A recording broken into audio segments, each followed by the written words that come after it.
তো চলুন তবে আজকে যেহেতু গুরু পূর্ণিমা বৃহস্পতিবার, তো নিরামিষ একটা রেসিপি আজকে আপনাদের সঙ্গে শেয়ার করা যাক। আজকে একটু করব লাউ ঘন্ট। আর লাউ ঘন্টটা করবো আজকে আমি মুগ ডাল দিয়ে। এই যে মুগ ডাল। তো চলুন রেসিপিটাতে যাওয়ার আগে কি কি ইউজ করছি। এই যে আমি লাউটাকে একদম ধুয়ে জল ঝরিয়ে রেডি করে রেখেছি। তো কি কি লাগছে না লাগছে আগে একবার আপনাদের সঙ্গে দেখিয়ে দিই। করতে আমার যেগুলো লাগছে সেটা হলো এখানে একটা লাউ, আমি একটা গোটা মিডিয়াম সাইজের একটা ছোট লাউই খুবই একদম মিহি করে কেটেছি, দেখতেই পাচ্ছ কাটাটা দেখে। আর তোমরাও ঠিক এইভাবেই কাটবে, মিহি করে। ঘন্টর লাউ কিন্তু খুব পাতলা করেই কাটা হয়। তো লাউটা আমি করবো যেহেতু মুগ ডাল দিয়ে, তাই আমি এখানে এরকম এতটা মুগ ডাল নিয়ে নিয়েছি। এখানে ফোড়ন দেওয়ার জন্য নিয়েছি গোটা জিরে, দুটো তেজপাতা, একটা শুকনো লঙ্কা। আর আমি এখানে আরেকটু গোটা জিরে ইউজ করব, সেটা আমি কাঠখোলায় ভেজে মিক্সিতে একটু গুঁড়িয়ে নেব, ঠিক আছে। আর এখানে নিচ্ছি একটুখানি ধনে গুঁড়ো, দেখতেই পাচ্ছ। আর যেটা নেব সেটা হলো এখানে আদার পেস্ট। তো ভিডিওটা দেখতে থাকো, কি কি দিচ্ছি কি করছি সঙ্গে থাকো আর দেখতে থাকো আজকে এই ব্লগটা। তো শুরুতেই আমি যেটা করবো, আমার কড়াইটা এখন খুব ভালো করে তেতে আছে। এই অবস্থায় আমি একটু গোটা জিরে নিয়ে নেব।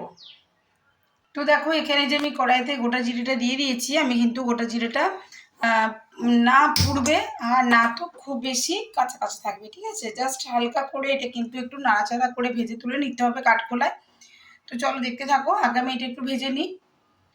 তো আমি অলরেডি এখানে কড়াইটা একটু আগে থাকতেই তাতিয়ে নিয়েছি, মানে গরম করে নিয়েছি। আর যেহেতু গরম ছিল তাই আমার কিন্তু মানে তোমার এই জিরেটা গরম করতে বা ভাজতে বেশি সময় লাগেনি। দেখো আমার জিরেটা কিন্তু ভাজা ভাজা হয়ে গেছে, দেখেই বুঝতে পারছো। আর জিরে থেকে কিন্তু খুব সুন্দর একটি গন্ধ বেরোতে শুরু করেছে। তো এই অবস্থায় আমি এবার জিরেটা নামিয়ে নেবো, নাহলে আবার পুড়ে যাবে। ওভার কুক হয়ে গেলে কিন্তু কোনো জিনিসই বেশি ভালো লাগে না। চলো এটা আমি নামিয়ে নিই, দিয়ে ঠান্ডা হলে পিষে নেব। সো কড়াই আমার ক্লিয়ার হয়ে গেছে। এরপর আমি যেটা করবো, এই যে মুগের ডালটা নিয়েছি, সেই মুগের ডালটা আমি একটু কাঠখোলায় ভেজে নেব।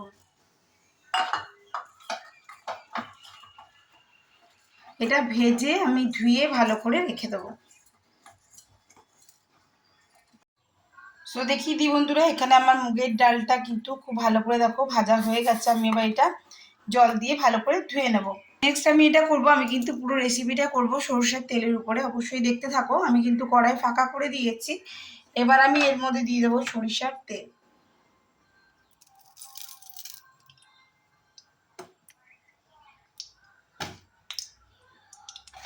এবার সরষের তেলটা যেহেতু কড়াইটা গরম হয়েই আছে, বেশিক্ষণ সময় লাগবে না, তার জন্য আমি এখানে দেখো তেলটা গরম হয়ে গেছে অনেকটাই। তো আমি এখানে গোটা জিরে তেজপাতা আর যে শুকনো লঙ্কা যেটা ছিল, এটা আমি তেলের মধ্যে সবটা দিয়ে দেবো। দেখতে পাচ্ছ তেলটা ভালো গরম হয়ে গেছে। এবার এই গরম অবস্থায় আমি এবারে লাউটা, যেটা আমি জল ঝরিয়ে কেটে জল ঝরিয়ে রেখেছি, সেই লাউটা এখানে দিয়ে দেবো।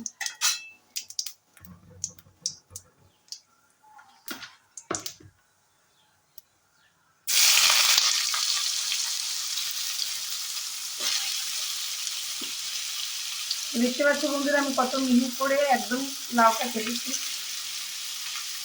তোমরা এইভাবে কেটো, ঘন্টর লাউ এইভাবে কাটলেই ভালো লাগে।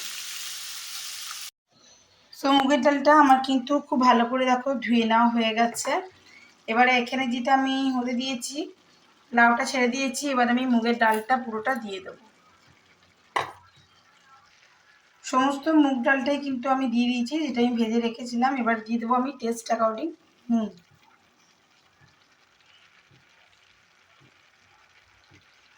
এবার দিয়ে দেবো আমি এর মধ্যে হলুদ,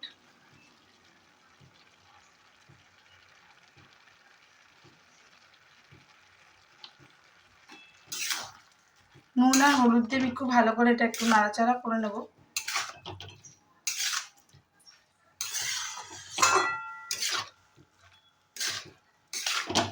আর আমি কিন্তু এখানে সোনা মুগ ইউজ করেছি, তোমরা এমনি যদি নর্মাল মুগ ডালেও করতে চাও তো করতে পারো, অবশ্যই করতে পারো।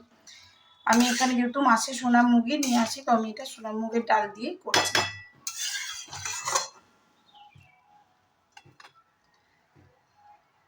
তো আমি এবার দিয়ে দেবো এর মধ্যে ঢাকা। এটা 3-4 মিনিটের মতন একটু ঢাকা থাক। তো শুকনো খোলাতে আমি যে জিরেটা ভাজলাম সেই জিরেটা কিন্তু আমি মিক্সিতে একটু গুঁড়িয়ে নিয়েছি। তো চলো এবার দেখি কি অবস্থা। এই দেখো এটা ফুটছে, যেহেতু একটু হালকা ফুট নিয়ে নিয়েছে, এই অবস্থায় আমি এবার দিয়ে দেবো এর মধ্যে মশলাগুলো।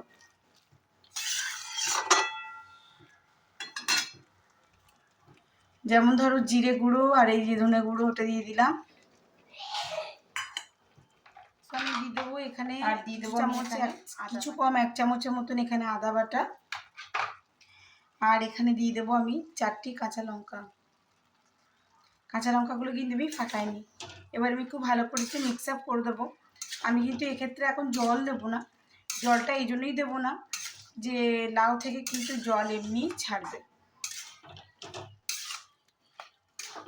তারপর লাগলে আমি পরে ডালটা সেদ্ধ হওয়ার জন্য তখন জলটা দেব।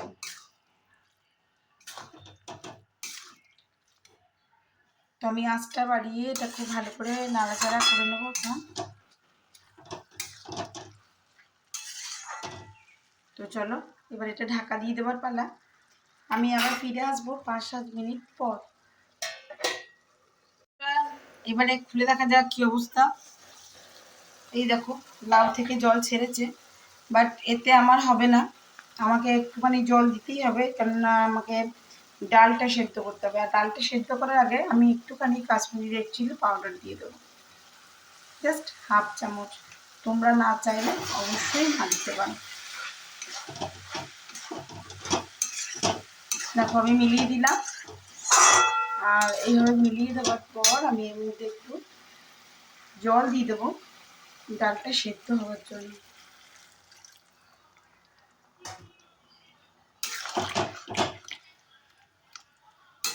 এইটুকুই কাফি, এর মধ্যেই আমার ডালটাও সেদ্ধ হয়ে যাবে। তো চলো এখন ডালটা ঢাকা দিয়ে দিই, মানে লাউয়ের ঘন্টটা আর কি চাপা দিয়ে দিলাম। তো চলো আবার ফিরে আসছি 5-7 মিনিট পর। তো চলো বন্ধুরা এবার দেখার পালা লাউ ঘন্টের অবস্থা কীরকম। তো চলো দেখি। দেখো জলটা কিন্তু প্রায় শুকিয়ে গেছে একেবারে। আর দেখো একদম কাছ থেকে দেখাচ্ছি, দেখতে পাচ্ছ ডালগুলো কিন্তু খুব সুন্দরভাবে মিলে গেছে, মানে সেদ্ধ হয়ে গেছে, তাই না?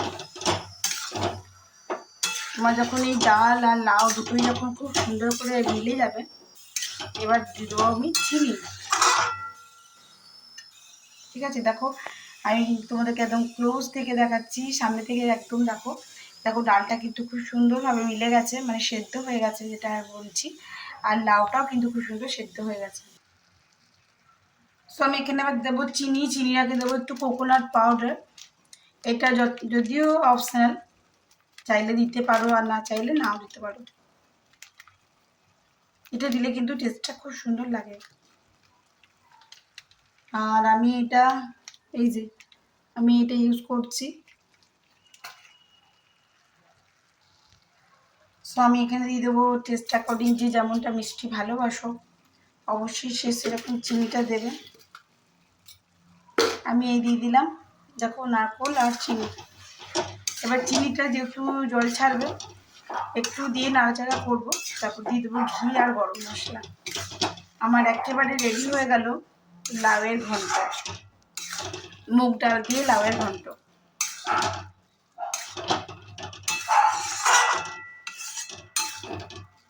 তো এটা এখন নাড়াচাড়া করে দিয়েছি, এবার আমি একটু গরম মশলা দিয়ে দিই।